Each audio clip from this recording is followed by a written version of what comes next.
Yeah, welcome to Vkakarla channel. So, hi friends, good morning and good evening all.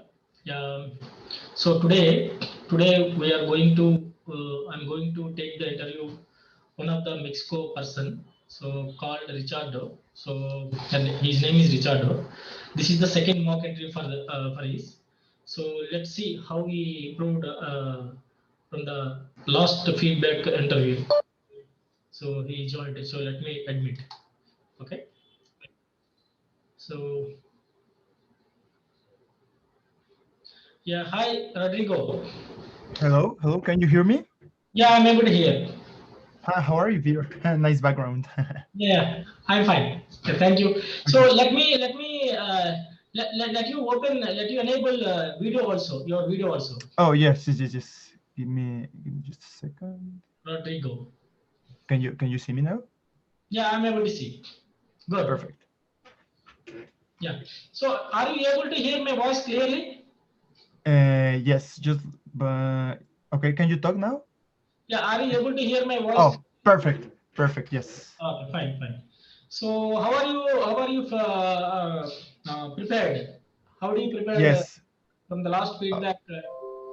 I studied everything you told me, and after I studied about the strings, why strings were immutable, like everything started to make sense. Yeah. Mhm. Okay, good, good, fine. So now let me start.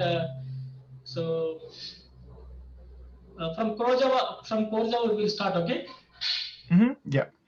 So let me once again you can tell me. So what is your total years of experience and what is your current technology stack? Yeah. Okay, okay. My current technology stack will be Node.js and Express and Java Spring Boot for the backend, as well as Java for Android development, Swift for iOS development, and Angular for front-end development for the web, as well as some frameworks like Ionic for using Angular for mobile development. Okay. So and also okay fine. So what is your total years of experience? I years of experience. Yeah, IT no total yeah total years of Okay, experience. okay. That will be 6 plus 7 years of experience. Okay, fine. So okay, so let me briefly.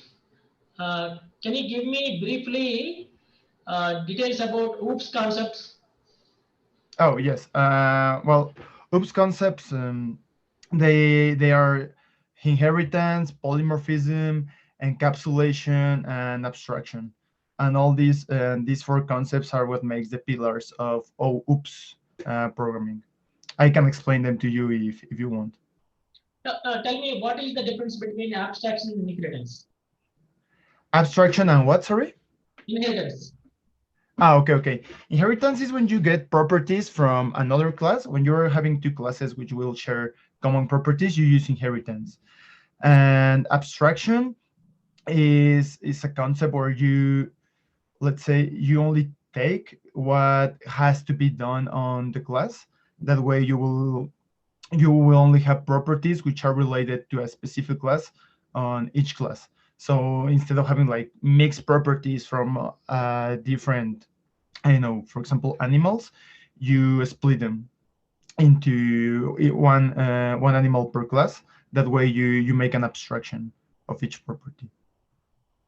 That way, you have like one class only will be responsible for one part of the job and not, let's say, three different jobs. Okay, Mhm. fine. So what is the difference between inheritance and Polymorphism. what is the difference between inheritance and no not polymorphism? Okay, inheritance are fine. So what is the difference between abstract and interface? Abstract class and interface. An abstract class and an interface. Yes. Okay, well, to begin with, an abstract class can have private methods. An interface, all methods are public. Interfaces are used when we want to share functionalities between multiple classes. And abstract classes, we are using them when we will have, let's say, well, how to say, interfaces is when we want to share methods, not properties, methods, functionalities. Classes, abstract classes, is when we want to share, it can be methods as well as some properties. However, the problem with using interfaces is in a case when we want to add a function to an interface, all the classes that are implementing this interface will have to implement this new function, and then that can lead to some problems. Okay, fine. So why string is immutable? Okay, strings are immutable because of the way Java works. The Java virtual machine saves the strings in a string pool. So rather than, for example, if we define two strings with hello world, rather than having two spaces of memory with the same string, we have two pointers to the same string. This will make more efficient the code, and this can also make it more secure in a way that when we are using, let's say, multiple functions, asynchronous functions to access the same string, because they're immutable, it becomes thread safe. Mhm. Fine. What is an exception? An exception, is an error when something happens in the code. It's like it's a specific error about what happened into the code. For example, an input out of exception or an array out of bounds. So it's basically an error. No. Then what is error? What is an error? Well, an error will be when we try to make something in code which is not allowed, and that, well, breaks the code basically. So an error will be bad code, something that is not working properly, and not just not working properly, it's just breaking all the logic of the code. What is the difference between error and exception? An error and an exception. An error is, well, they're both programmer's fault. However, exceptions can be handled. No, you can have a specific codes of log for each different exception. For example, if you have an array out of bounds exception, you can handle that exception. If you have an input out of the exception, you can handle it. An error is like more a compilation time mistake, which you have to fix before you can compile the code. Okay. So got it, got it. Yeah, yeah. But you can say errors are not non-recoverable things. Exceptions are recoverable things, which means exceptions we can handle through the code by writing try catch. But whereas Mm-hmm. errors we cannot handle through the code. Try. Okay. It is a kind of error is a kind of out of memory error. So if we are not having sufficient memory, we will get out of memory errors. So out of Okay. yeah. So such kind of errors comes under dynamically, which will happen when we are writing, when we are handling with a huge amount of code or huge amount of data. It may chance to get the out of memory errors kind of things. So Mm-hmm. the error is different and exception is different. Exception is where exception we can execute the rest of the program by handling exceptions, right? Mm-hmm. So errors we Yes. cannot handle, we cannot catch, right? So that is the Mm-hmm. reason Yep. we can provide the dynamically whenever we got the errors, we can provide the space or space kind of things dynamically. Or before writing Mm-hmm. the program, we can analyze how much space that will be consumed, and that the space we need to provide for the particular configuration of JVM. Okay, Mm-hmm. Okay. so that we can avoid errors. Okay. Okay. Okay. So what is the difference between string buffer and string builder and string class? Well, there actually there are three R classes, and the three of them are used to build strings. However, strings are immutable, but string buffer and string builder are not. Also, a string buffer is not synchronous safe, and a string builder. No, sorry. A string buffer is asynchronous safe, but a string builder is not. Meaning that also we can modify a string builder and a string buffer. Another difference is because a string builder, because it's synchronous safe, is less efficient than a string builder. One is faster than the other, Okay, and a fine. string will be like the That's fine. primitive. That's fine. So what is a thread? A thread is, okay, I have a better definition now. Is a virtual CPU which we use to run an asynchronous piece of code, at the same time as we are running on the main thread of the application. So instead of hanging the main thread, we create a separate one to run a piece of code and then, yeah, do something with the result. Okay, okay, fine. So what is the difference between sleep and join? Sleep and what? Sorry? Join. Sleep and join. Well, sleep is to make the thread wait for X amount of time, and join will be to join the responses of both threads, to join the threads actually. No? Sleep is fine. Join will be wait until the previous thread is executed. Then it will join next execution. Okay. Wasn't it join for having like all the threads in a pool and executing one So after the other finishes executing? two threads are executing operations. So if you are writing T1 join T2, the T2 thread will wait until the T1 executed. T1 finished. Then T1 will T2 will be joined. So at that Yes. moment, at that scenario, we are using join method. Okay. Okay. Okay. So Okay. what Okay. is yield method? Yield. So what is what? Sorry. Yield. Y-E-I-L-D. Yield. Yield. YEGALD. No. Yield method. Okay. The yield method will be to how can I explain it? Is to send it's not a response, but is to send a value from the thread, but instead of executing the rest of the code, you stop at that moment, and you have to call the yield method again to get the next, let's say, the next value, and you have to use the yield method to get the next value, and so. Yeah, that is okay, but a little bit clarity. So yield method will be always used to give the priority, give to the priority for the priority threads. So whoever the threads are having the main priority, so most priority, the yield method will give always priority to the threads. Then only it will execute. So it will give the Okay. chance to priority threads. It will give the Okay. chance to priority threads. Once the priority threads will be executed, then it will join. Then it will be executed. It will start executing. Okay. So yield is so you can change the priority of each thread. No priority. If any thread is having a priority, it will give the chance to other threads to execute. Okay. Okay. Okay. Okay. Correct. So fine. So what is the list and set and difference between list and set?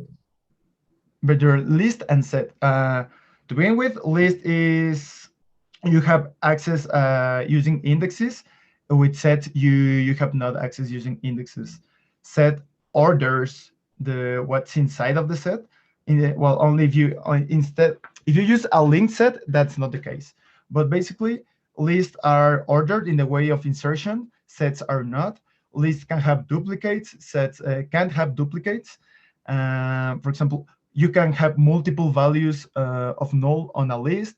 On a set, you can only have one because you can't repeat values. Is set will allow duplicates? Is set will Uh, allow? a, li- a link set, no, no set doesn't allow duplicates. But a link set will save the order of insertion. If you use only, for example, a hash set, it will get ordered. Let's say you add 10 values, all these 10 values will be ordered in an ascending order. If you use a link set, they will be ordered in a way you inserted them into the set. The hash set will not give the ordered. It will give in improper order. So it will not allow the order of insertion.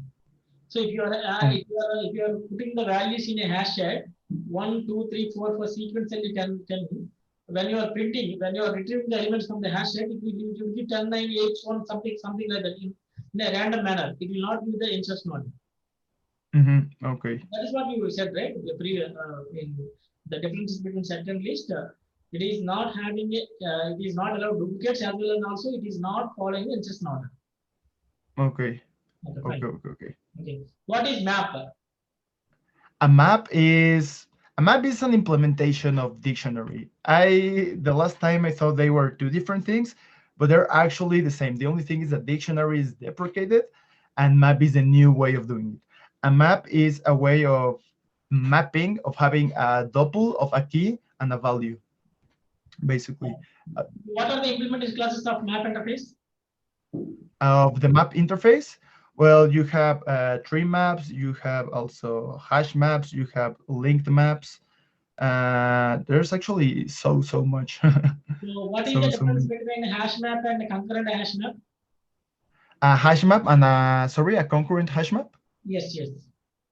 Um, a concurrent hash map. I didn't saw that on, well, where I was studying, but yeah, actually I actually don't know. How do you make your map as a thread safe?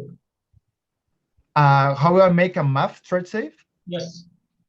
Well, because of strings are immutable, that will make automatically the map thread safe. No, No. No. no. No. Or what do you mean, like accessing the map and not how you say? Well, No. you can. If you want to made or if you want to make your map is a thread safe, so it should be synchronized. So you can Yes. use a synchronized map or you can use concurrent hash map. So that is the reason I'm asking the difference Mm, between hash okay, okay, okay. map. And also, what is hash table? A hash table. It's a table with hashed values, with string values. We will get hashed, and yeah, the key value pairs. So what is the No, difference between hash map and hash table? within a hash map and a hash table. Uh, I think the hash one saves the order, and the other probably not. I think, but they are both using hashing to hash the key and returning the value. No. Okay, fine. You need to focus on synchronized thread safe manner. So hash table is comes from Java 1.2. Okay, Okay. Java that is 1.2. very legacy class, and before 1.2 we have a hash table. Of course, still now also we have, but Mhm, that is just synchronized. By default, that is synchronized. Hash map will not synchronize. So remaining operations mhm. all are same in the map. Okay, Okay. okay, fine. Okay. Okay. So What only is just deprecated and the other is the newest implementation. Okay.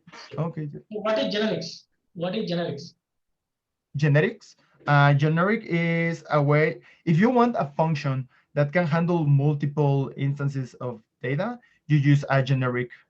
So, for example, if you want a function that can sum any kind of number, it can be a double, a float, or an integer, you use a generic for receiving numbers.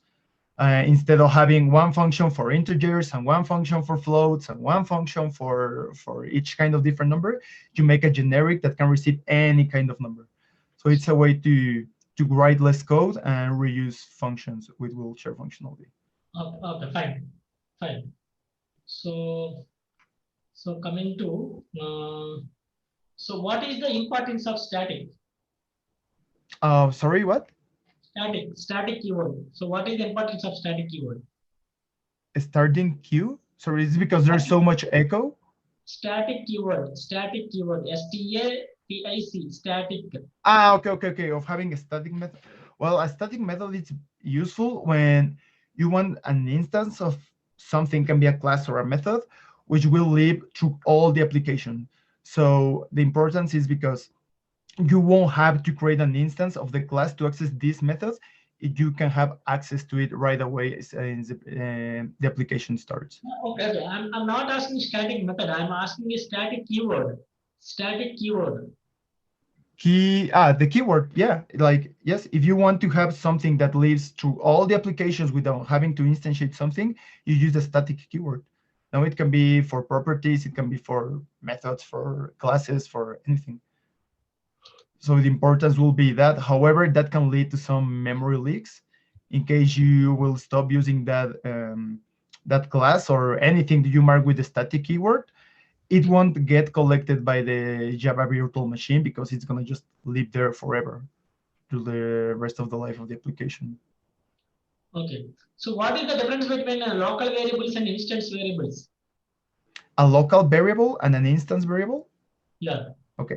Okay. A local variable will be something which is on a local scope. Mhm. So it could be, for example, for in the scope of the class, anything that is defined into the class, that will be a local variable. And an instant and an instance variable will be something that you just instantiate for a X amount of time, and at the end of, let's say, of the code or the for loop or whatever, it gets collected by the Java virtual machine, by the garbage collector. So No, one will be. actually, no, that is not a correct answer. So local variables, instance variables are nothing but, see, the variable, here we have a variables in a three kind of variables: class level variables and static variables and local variables. Okay. Mm-hmm. So Okay. if you are declared a variable inside the method, whether it is, Mm-hmm. if it is a static method, we can define a static variables. If it is a non-static method, we can define static and non-static both the variables inside the method. So if you are defining a variables inside the method, those variables are called as a local variables. Okay. Okay. Yes. So if you are defining a variables in a class level, those variables That's are instance class. variables, static variables. If the variable is not started with the static, those variables are considered instance variable. Okay. Okay. Okay. Okay. The Okay. variables are started with the static. If you are using a static keyword while defining a variable in a class Mm-hmm. level, those variables comes under static variables. Mm-hmm. Okay. Okay. So Okay. always we can call static method inside the static method and the only static variables only. We cannot call non-static variables inside a static method. Mm-hmm. Yes. So Yes. whenever Yes. we are Yes. calling a variables inside the static methods, that variable should be static. Okay, if it is a non-static, we will get a comparative error. Yes. Yes. Yes. Yes. Okay. So that is what the Definitely. difference between local variables and static variables and instance variables. Okay. Okay. Okay. Okay. Okay. So Okay. if the variables inside the method, we can call it as a local variables. The scope of that variable should be within the method only. Okay. Mm-hmm. So Yes. if you are defining a variables in a class level, the scope of that variables entire class, we can call Mhm. any method from any method. Those variables Yes. which are defined in a class level. But if the variables are if the variables are Static. defined with the non without static keyword, we can call it as a non-static variables. If the variables Mm-hmm. are defined with the static, we can call it as a static variables. Yes. Yes. Okay. Yes. Yes. Yes. Mm-hmm. So, Yes. Yes. fine. What is the order of execution static blocks or static methods? If for example, I am having a class, I'm having a one non-static method, okay? I'm having a Mm-hmm. three static methods. So what is the Mm-hmm. order of execution? These four methods. The first they will be the static ones. No, because they have to live on the application before you are instantiating the class to get access to the rest of the methods. So the Oh, static will always come first.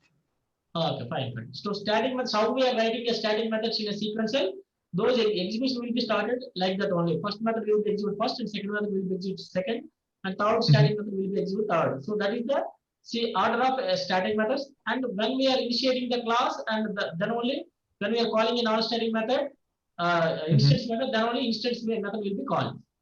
Mm-hmm. Yes. That's right. That's good. So coming to Spring. So what is the difference between Spring Boot and Spring MVC?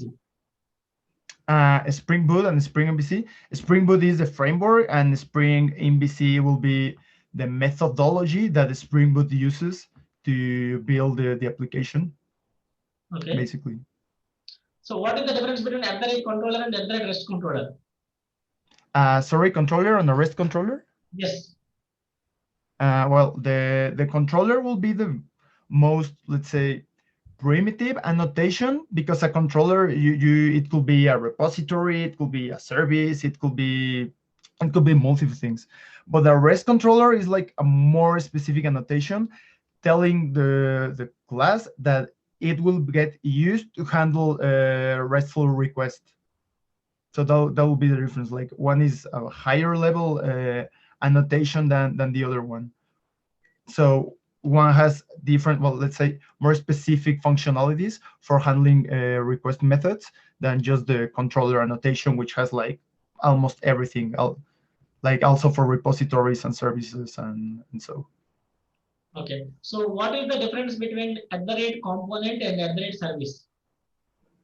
A component and a service. Service is used for handling business logic, and the component is a definition of any part of the application.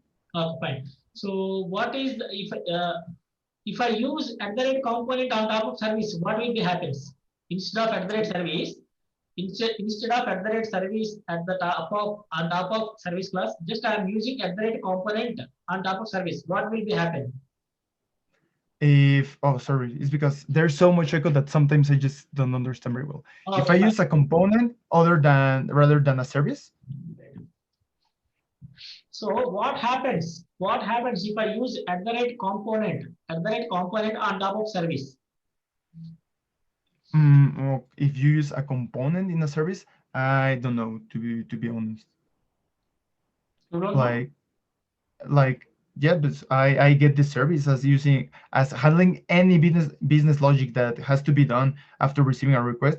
You will use a service, but a component, That as I said, it can be that anything. that's fine. That is recommended to use at the rate service. But if I use at the rate component, what will happen? You don't know. Mm, well, that doesn't depend of the application because you can define anything as a component, right? Yes. Yeah, and that's exactly my problem. When you use a component, I think that you should never use the component annotation because it's like very generic. So Correct, correct. So if you are mhm, using at the rate component on top of service, nothing will be happens. Everything is working fine. But to make our intention is clear, so service layer will be having embedded service only instead of component.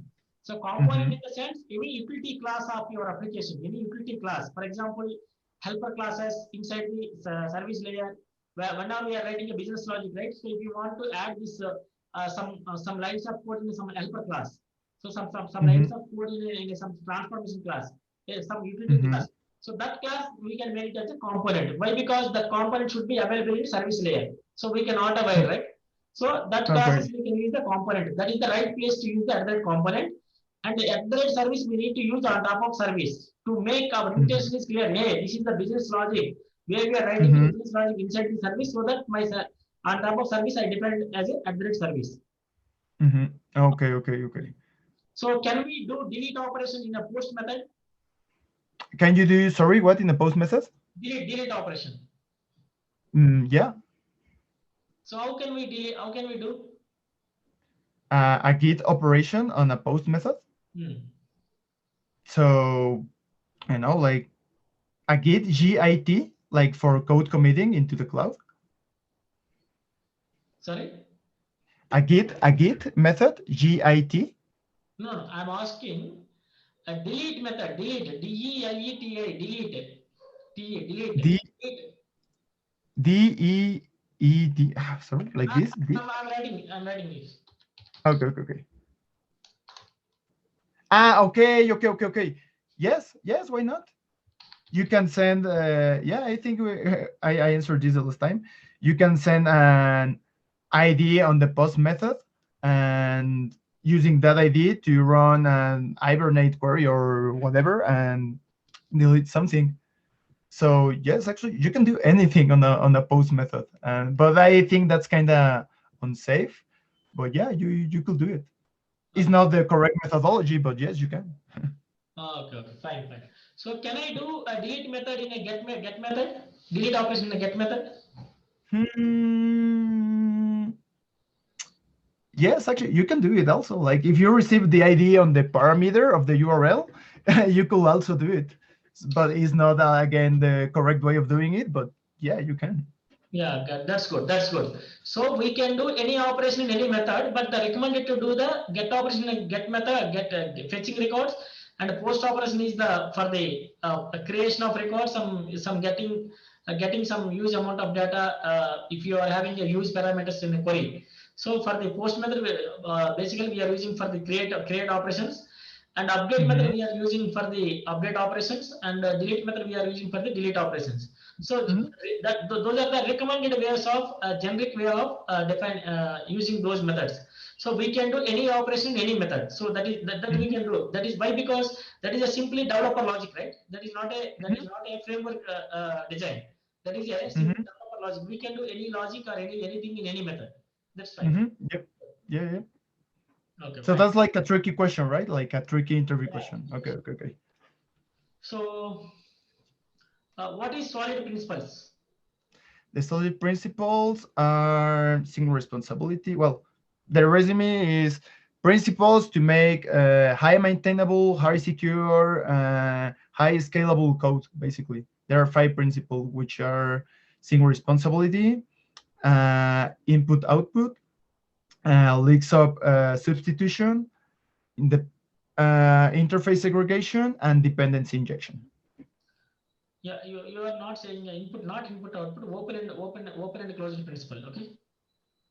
Open and closing. Oh, yeah, yeah. Sorry. Open and closing principle. What is mean by single responsibility principle? Single responsibility principle is a class should be only responsible for one job and one job only. That's it. So, Can for you give example, me some example? Can you give me some example for the single responsibility? oh, okay. Uh, for example, you will have a class for authentication, but this class should not be responsible for generating credit reports, for example.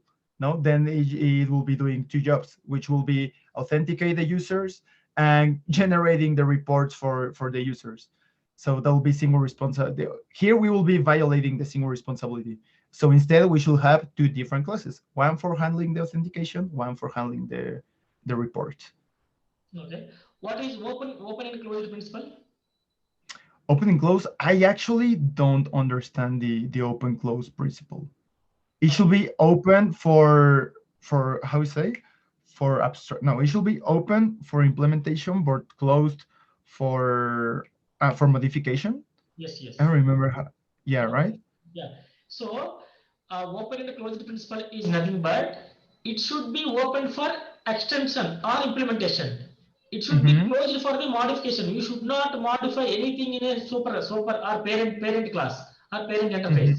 So that is nothing but a open and closed principle. So it should be Mm-hmm. open for extension. It should be closed for the modification. So Modification. the best Okay. example, yeah, the best example is the interface. So for example, you have an employee service, employee Mm-hmm. microservice.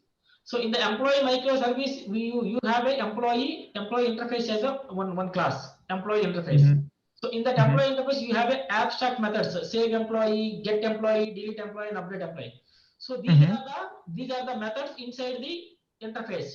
You should not modify. You should not modify the signature of the methods, but you can Mm-hmm. override it. You can provide the implementation for the each and every method in a service IMPL. One of the class that Mm-hmm. was implemented by the employee service employee services. Mm-hmm. Employee. Okay.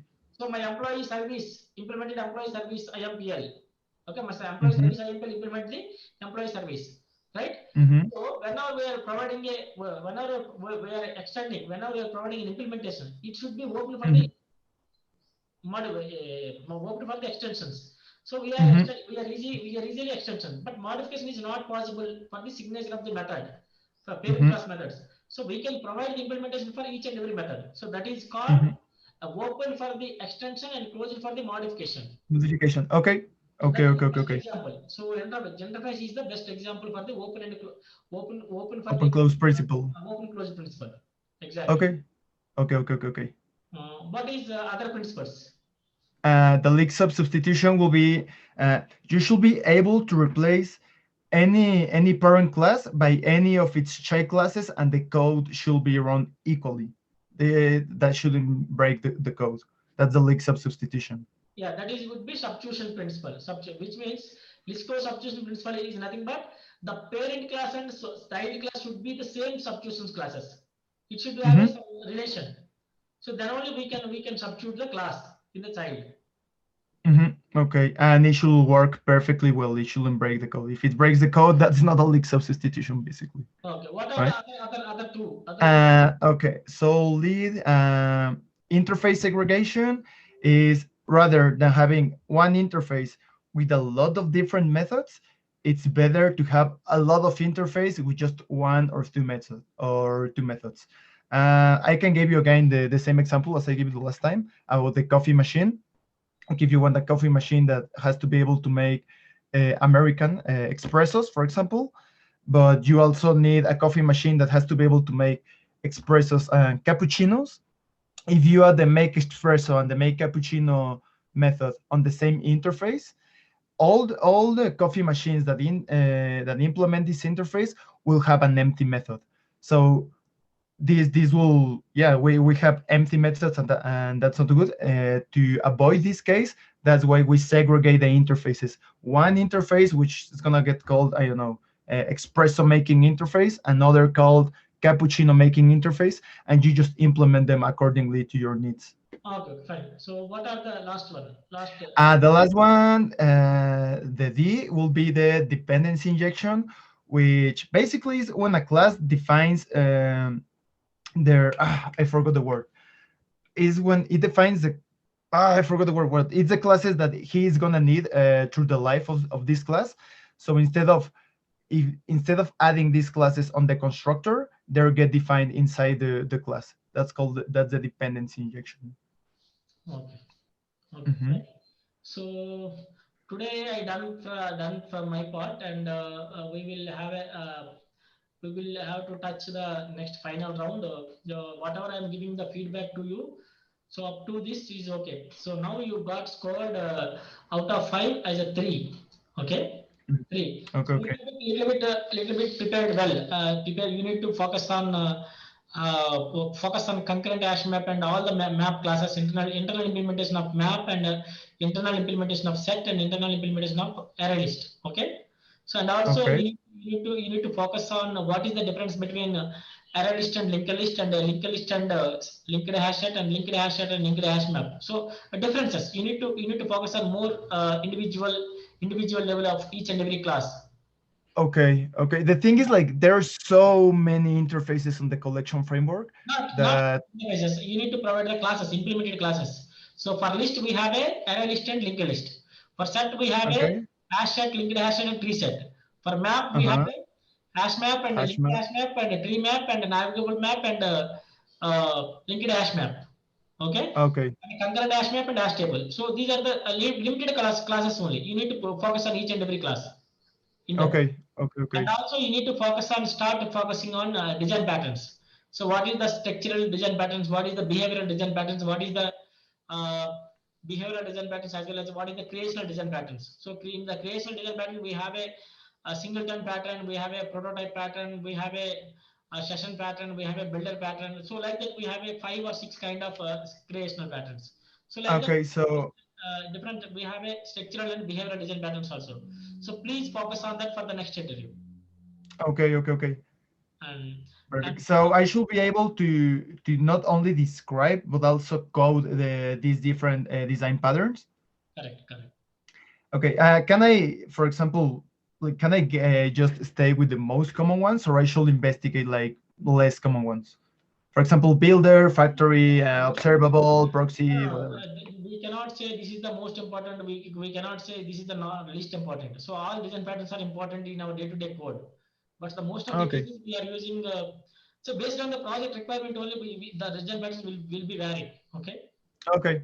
Okay. Okay. Based on Okay. the Okay. project design patterns, so Perfect. that we need to know to learn all the design patterns in a specific way. So please prepare the each and every design pattern with the live example, one example, at least one example.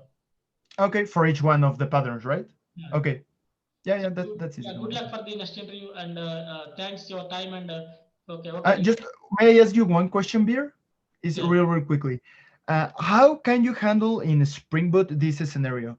Let's say I press a button to send a post request, whatever, and my computer lags because of the internet, and I start spamming the button like 100 times. How can I avoid, or how can I handle all these 100 requests and just execute it once? Is there a way in Spring Boot to have this? No, no. Whenever we are, that should be that will be the external call, right? So before calling that service, we need to check the health check of that service, whether the service is available or not. Health check of that Oh, service, health check. So then only we can make the external calls. So oh, that is nothing but you already attended my training or not? no, no, no, no. I haven't. I just as an exercise that I'm trying to do, and I'm trying to. How See, can I ignore the 100 requests that and is just nothing stay but with a the first one? that is that is nothing but a circuit breaker pattern. So whenever we are hitting an external service, we need to make sure that external service is up and running. So then only we Hmm. can communicate with the external service. If not, we need to provide some fault tolerance response to the front end. Hey, this time is external service is down. You can try with after some time. So Okay. that is one kind of a way Solution. of knowing whether the external service is up or not. And Hmm. one more way. So you can use any listeners in your classes, any or schedulers in your classes. First, you need to take the response request from your front end, and you need to give Mm-hmm. the response as a response as a in progress, right? So Mm-hmm. internally, you can call that service by using scheduler or by using Kafka kind of things. So whenever you are Mm-hmm. having this data, request data, the Kafka consumer, it is having a listeners. So always will hit the external service until the external service is up. Mm-hmm. Okay. Okay. then, Okay.